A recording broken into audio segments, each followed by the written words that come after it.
Fidèle à lui-même, le président philippin n'y va pas par quatre chemins pour tenter de convaincre sa population de se faire vacciner. Pour cela, rien de tel qu'une allocution télévisée bien en règle. Tu choisis. Fais-toi vacciner ou je te fais emprisonner. Je vous le dis, ces cellules de prison de la police sont sales et nauséabondes, et elles ne sont jamais nettoyées. Eh bien, c'est là que vous serez.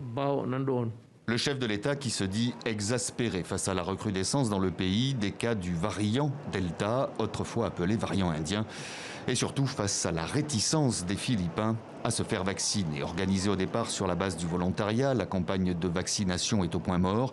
Un peu plus de 8 millions de premières doses ont été injectées sur une population de 108 millions d'habitants. Et pour mettre ces menaces à exécution, le chef de l'État envisage même de demander aux autorités locales de tenir à jour les listes des personnes qui refusent de se faire vacciner. C'est très mal, c'est contre les droits du peuple s'ils arrêtent ceux qui ont choisi de ne pas se faire vacciner. Comme moi, je ne veux pas encore me faire vacciner. Vont-ils me forcer? Vont-ils m'arrêter même si je n'ai commis aucun crime? Ce n'est pas une raison suffisante.